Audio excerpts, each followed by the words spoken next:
नमस्कार दोस्तों, स्वागत है आप सभी का आपके अपने परिवार स्टडी शाला 2.0 में। और दोस्तों आज हम लोग हल करने वाले हैं हिंदी का टेस्ट। और आज के हिंदी के टेस्ट का टारगेट है कि आपको 15 क्वेश्चंस हल करने हैं, मतलब 15 क्वेश्चंस सही करने हैं। तो आप लोग वीडियो के लास्ट में कमेंट बॉक्स में अपना स्कोर जरूर दीजिएगा दोस्तों। तो चलिए आज की क्लास शुरू करते हैं। हमारा पहला प्रश्न है कि स्वर को अन्य किस नाम से जाना जाता है। तो आपका प्रश्न है स्वर को अन्य किस नाम से जाना जाता है। तो दोस्तों फटाफट से उत्तर देना शुरू कर दीजिए। ऑप्शन है ए है अच, बी है हल, सी है मूर्धन्य और डी है कंठ।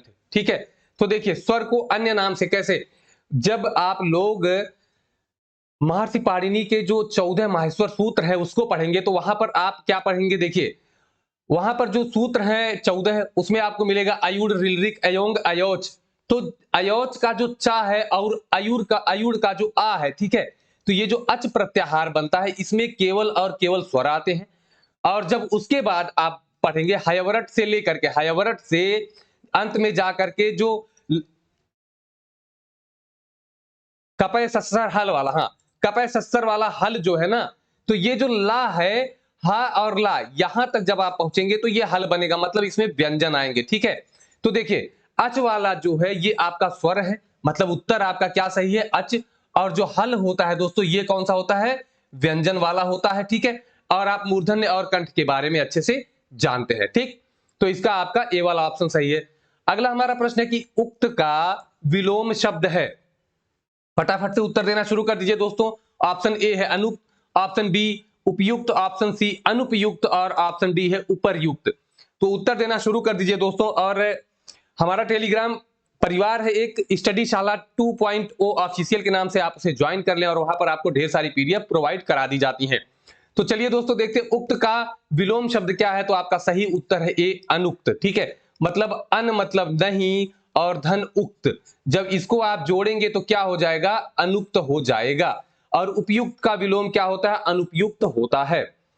चलिए हमारा अगला प्रश्न है अव्यय कितने प्रकार का होता है। तो दोस्तों अव्यय कितने प्रकार का होता है, फटाफट से आप लोग उत्तर देना शुरू कर दीजिए। और आपके दिमाग में तुरंत अव्यय के जितने भी प्रकार हैं उसका नाम आपके दिमाग में तुरंत चलने लगना चाहिए। ठीक है, चलिए फटाफट से उत्तर देना शुरू कर दीजिए दोस्तों। मैं बताता हूं कि पहला जो प्रकार होता है अव्यय का वो है क्रिया विशेषण। क्या है, क्रिया विशेषण है। दूसरा है संबंध बोधक, संबंध बोधक अव्यय। तीसरा समुच्चय बोधक अव्यय, समुच्चय बोधक अव्यय। और चौथा जो प्रकार है वो है आपका विस्मयादि बोधक अव्यय। और यही जो चार प्रकार हैं यही अव्यय के प्रकार हैं। तो आपका जो ऑप्शन सही होगा दोस्तों बी वाला ऑप्शन एकदम सही हो जाएगा। चलिए अगले प्रश्न की ओर बढ़ते हैं कि आंसू का बहुवचन रूप है। इंपॉर्टेंट क्वेश्चन है, कई बार परीक्षाओं में पूछा जा चुका है। तो आंसू का बहुवचन रूप है, आपके सामने ऑप्शन है आंसुओं, आंसू, आंसुएं और उपरोक्त में से कोई नहीं। तो दोस्तों आंसू जो होता है ये हमेशा किस में प्रयोग होता है, बहुवचन में प्रयोग होता है। तो जो आपका उत्तर सही हो जाएगा कि बी वाला, ये पद जो है आंसू ये स्वयं में ही बहुवचन है। क्या है, स्वयं में ही बहुवचन है। ठीक है, चलिए अगले प्रश्न की ओर चलते हैं। अगला हमारा प्रश्न है दोस्तों निम्नलिखित में से कौन सा शब्द अरविंद का पर्यायवाची नहीं है। चलिए कौन सा शब्द अरविंद का पर्यायवाची नहीं है। अब दोस्तों सबसे पहले आप ये समझिए कि अरविंद का पर्यायवाची क्या है। तो अरविंद का मतलब होता है कमल। क्या, अरविंद का मतलब होता है कमल। अब आप फटाफट से उत्तर दीजिए। मिलिंद, पंकज, जलज, अंबुज, चारों ऑप्शन में से कौन सा ऑप्शन सही है। देखिए पंकधन जा मतलब जो कीचड़ में उत्पन्न होता है अर्थात कमल। ठीक है, जलधन जा मतलब जो जल में उत्पन्न होता है, जल में जन्म लेता है वो भी क्या है, कमल है। और दोस्तों अंबुधन जा मतलब अंबु मतलब भी तो जल ही होता है। तो अंबु में जो जन्म लेता है वो भी क्या हो जाता है, कमल। तो दोस्तों आपका ऑप्शन सही कौन सा है, ए वाला ऑप्शन सही है कि ये अरविंद का पर्यायवाची नहीं है। मिलिंद जो है ये भौरा का पर्यायवाची है। डन है। चलिए अगले क्वेश्चन की ओर बढ़ते हैं दोस्तों। हमारा अगला प्रश्न है कौन सा शब्द अहि का पर्यायवाची नहीं है। ये क्वेश्चन जितने भी मैं बता रहा हूं ये किसी ना किसी परीक्षा में आ चुके हैं। ठीक है, तो फटाफट से उत्तर देना शुरू कर दीजिए। कौन सा शब्द अहि का पर्यायवाची नहीं है। तो अहि मतलब क्या होता है दोस्तों, अहि का मतलब होता है सर्प, मतलब सांप। क्या, जिसे आप सांप कहते हैं, सर्प। तो देखिए सर्प का पर्यायवाची सरीसृप भी होता है, ठीक है। उरग मतलब जो उर के बल चले, जो पेट के बल चले, हृदय के बल चले, उसे कहते हैं उरग। तो हृदय के बल कौन चलता है? सांप चलता है, ये भी सही है। पवनाश का अर्थ भी क्या होता है? सांप होता है, ठीक है। अब दोस्तों बचा क्या आपके पास? सिंदूर। और सिंदूर किसका पर्यायवाची है? तो ये है हाथी का पर्यायवाची। तो आपका कौन सा उत्तर सही हो जाएगा? डी वाला उत्तर एकदम सही हो जाएगा। चलिए अगले प्रश्न की ओर चलते हैं। कान का कच्चा होना मुहावरे का अर्थ है। फटाफट से उत्तर देना शुरू कर दीजिए। ऑप्शन है बहरा होना, सुनी सुनाई बातों पर विश्वास करना, कम सुनाई देना, सभी पर अविश्वास करना, ठीक है। अब देखिए यहां पर कान का कच्चा होना का अगर सीधा सीधा अर्थ देखें तो कम सुनाई देना, ठीक है। तो ऐसे सीधे अर्थ के हिसाब से तो ये हो जाना चाहिए, लेकिन दोस्तों ये मुहावरा है, इसका जो अर्थ होगा कान का कच्चा होने का मतलब अर्थ होता है कि कोई बात जहां से भी सुन लिए उस पर तुरंत फटाक से विश्वास कर लिया, ठीक है। तो यहां पर क्या हो जाएगा? बी वाला उत्तर हो जाएगा। कान का कच्चा होने का अर्थ कहां से लगाया जाता है? लगाया यहां से जाता है कि जो भी सुन लेते हैं वो इतने कच्चे होते हैं इनके कान की, जो भी सुनते हैं उन पर विश्वास कर लेते हैं। तो आपका बी वाला ऑप्शन सही है। चलिए अगले प्रश्न की ओर चलते हैं दोस्तों।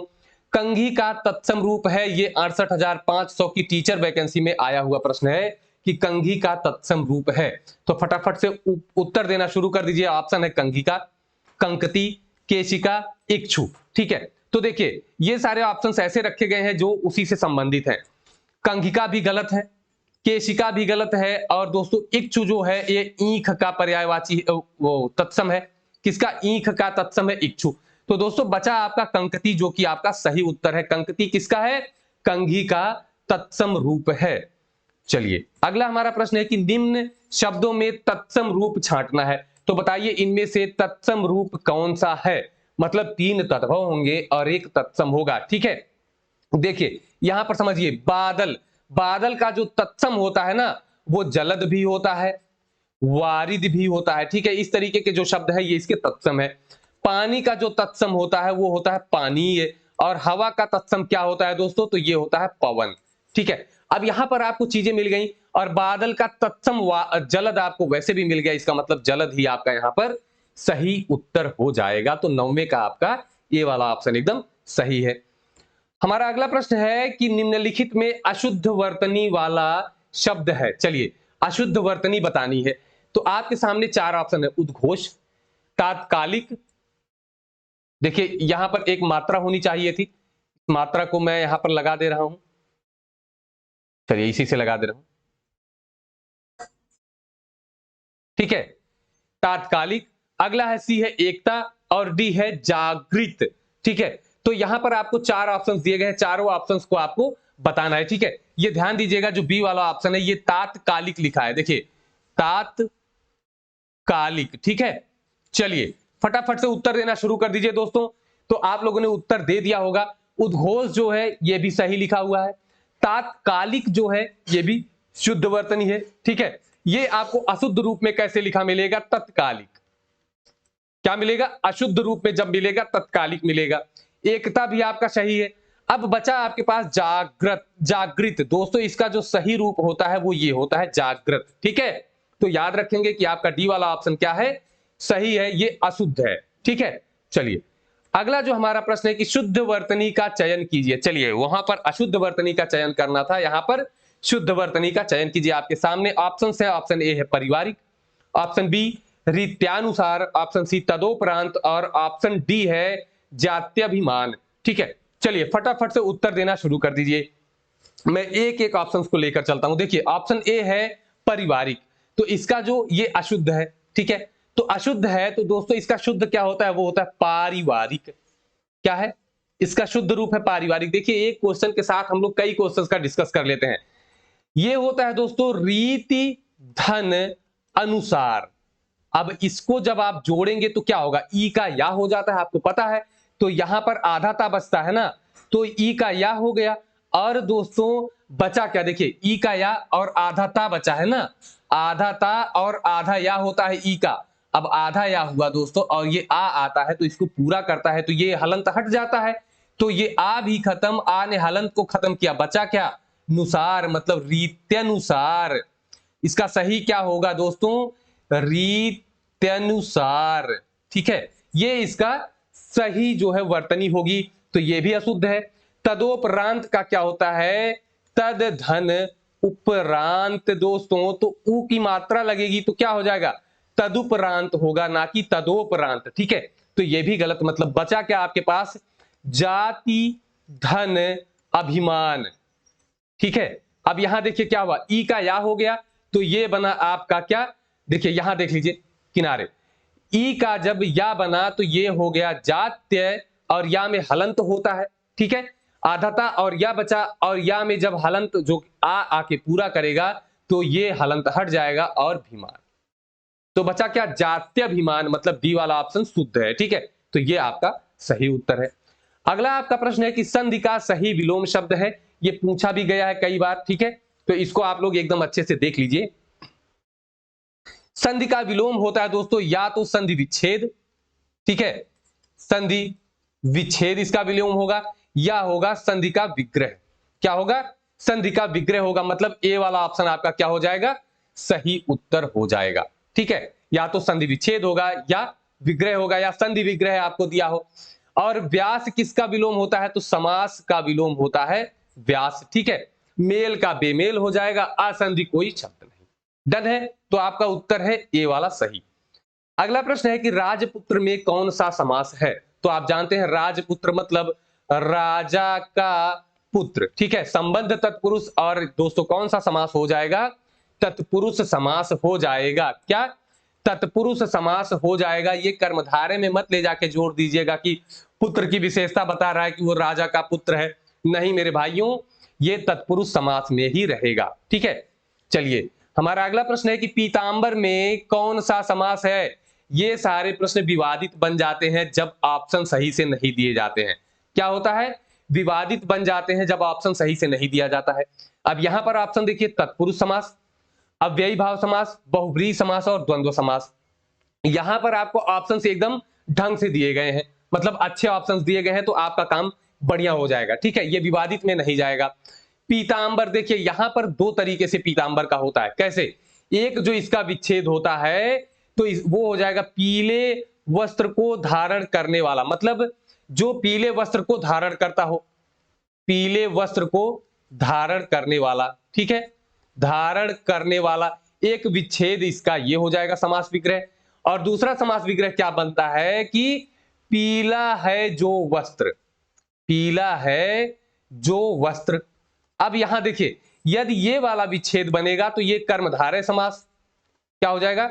कर्मधारय। और ये वाला बनेगा तो भगवान विष्णु के लिए है, तो ये आपका हो जाएगा बहुव्रीहि समास। ठीक है, तो यहां पर देखिए आपको कर्मधारय ऑप्शन में दिया नहीं है, तो ये प्रश्न आपका एकदम क्लियर है, तो आपका उत्तर क्या हो जाएगा? सी वाला ऑप्शन की बहुव्रीहि समास हो जाएगा। ठीक है, डन है, बहुव्रीहि समास हो जाएगा। अगला आपका प्रश्न है दोस्तों कि निम्न में से पूर्व पद प्रधान समास है। देखिए, समास को पदों की प्रधानता के आधार पर, पदों की प्रधानता के आधार पर कितने भागों में बांटा गया है?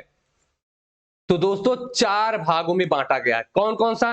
एक है पूर्व पद प्रधान, दूसरा है उत्तर पद प्रधान, तीसरा है उभय पद प्रधान, ठीक है, और चौथा है उभय पद अप्रधान, मतलब दोनों में से कोई पद प्रधान ना हो। पहले में पूर्व पद प्रधान हो, दूसरे में उत्तर पद प्रधान हो, तीसरे में उभय पद प्रधान, और चौथे में उभय पद अप्रधान, मतलब उसमें कोई भी पद प्रधान नहीं है।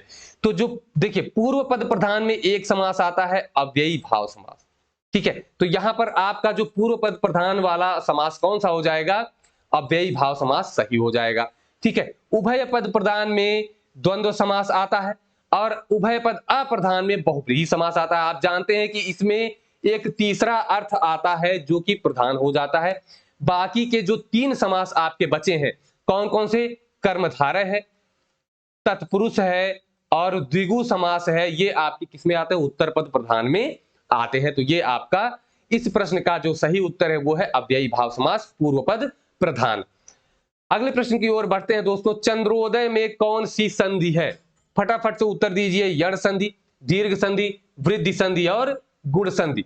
फटाफट से उत्तर दीजिए दोस्तों। इसका विच्छेद आप करेंगे तो चंद्र धन उदय। ठीक है, तो यहां का आ और यहां का उ, तो आ उ का क्या बन जाता है दोस्तों, तो आ उ मिलकर ओ बना देते हैं। ठीक है, तो यहां पर चंद्र में जब आ निकल गया और ओ जुड़ेगा तो ये हो जाएगा चंद्रो।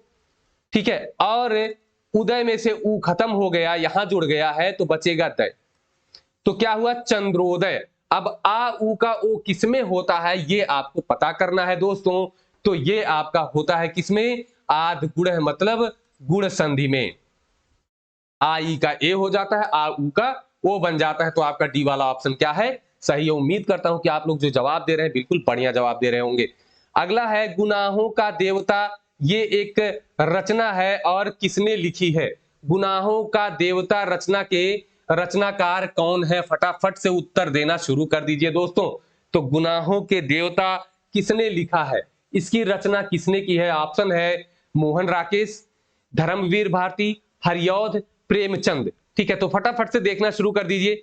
गुनाहों का देवता किसने लिखा है दोस्तों, तो आपका बी वाला ऑप्शन सही है, धर्मवीर भारती ने। किसने, धर्मवीर भारती। सूरज का सातवां घोड़ा भी इन्होंने लिखा है। मोहन राकेश मतलब लहरों के राजहंस। हरिऔध की एक रचना है, इनका पूरा नाम भी पूछता है, देखिए अयोध्या सिंह उपाध्याय हरिऔध, क्या नाम है इनका, अयोध्या सिंह उपाध्याय हरिऔध इनका पूरा नाम है। ठीक है, इनकी एक रचना है प्रिय प्रवास, क्या है दोस्तों, प्रिय प्रवास है, जो खड़ी बोली का पहला महाकाव्य है। क्या है, खड़ी बोली का पहला महाकाव्य है। आपके डी वाले ऑप्शन है मुंशी प्रेमचंद, इन्हें कलम का सिपाही भी कहा जाता है। ठीक है, और ये उपन्यासकार है गोदान, गबन, निर्मला, ये सब इनके उपन्यास हैं। ठीक है, तो यहां पर आपका गुनाहों का देवता बी वाला ऑप्शन सही है। अगला प्रश्न है, जो व्यर्थ की बातें करता है, ये भी दोस्तों ये सब बीएड में आए हुए क्वेश्चंस हैं, बीएड के एंट्रेंस एग्जाम में आए हुए क्वेश्चंस हैं, तो आपकी परीक्षाओं में भी बन सकते हैं, चाहे आप लेखपाल की परीक्षा दे रहे हो, चाहे आप सुपरटेट की तैयारी कर रहे हो या बीएड एंट्रेंस की तैयारी कर रहे हो, तो ये सारी चीजें आपको मिलेंगी। तो देखिए आपका ऑप्शन है बहुभाषी, कुवक्ता, वाचाल, वाक्पटु। एक एक का विश्लेषण करते हुए चलते हैं। बहुभाषी का मतलब क्या होता है, जो बहुत सी भाषा बोलता हो, वो हो जाएगा बहुभाषी। ठीक है, कुवक्ता मतलब जो बहुत ही बेकार बोलता हो, मतलब बुरा बोलता हो, क्या है, बुरा बोलने वाला हो, मतलब अच्छा ना बोलता हो। वाचाल का मतलब होता है दोस्तों कि जो बहुत ज्यादा बोलता हो, क्या, ज्यादा बोलता हो, मतलब जो ज्यादा बोलेगा वही व्यर्थ बोलता हो, तो यही हो जाएगा, चाहे ज्यादा बोलता हो चाहे व्यर्थ में बोलता हो, तो आपका सी वाला उत्तर क्या हो जाएगा, वाचाल जो है सही हो जाएगा। अब यहां पर है वाक्पटु, मतलब जो वाणी में चतुर हो, क्या, वाणी में चतुर हो, मतलब बोलने में जो चतुर हो उसे क्या कहते हैं, वाक्पटु कहते हैं। तो आपका यहां पर सी वाला ऑप्शन सही है, वाचाल। आपका अगला प्रश्न है कि जो कठिनाई से जीता जा सके के लिए एक शब्द बताना है। तो जो कठिनाई से जीता जा सके, फटाफट से उत्तर देना शुरू कर दीजिए। ठीक है, देखिए पहला आपका ऑप्शन है विजित। विजित का मतलब होता है जो जीता जा चुका हो। ठीक है, क्या है, जो जीता गया हो या जीता जा चुका हो उसे कहते हैं विजित।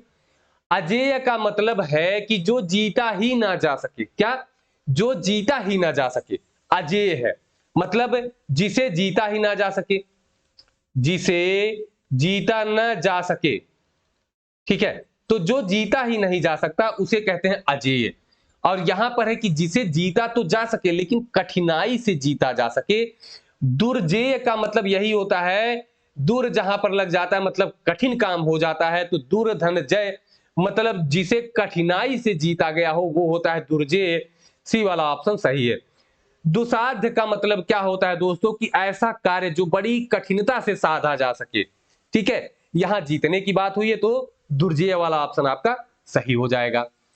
आखिरी और 20वां प्रश्न आपका है कि भारत संघ की राजभाषा है। चलिए, दो चीजें, एक है राजभाषा और एक है राष्ट्रभाषा।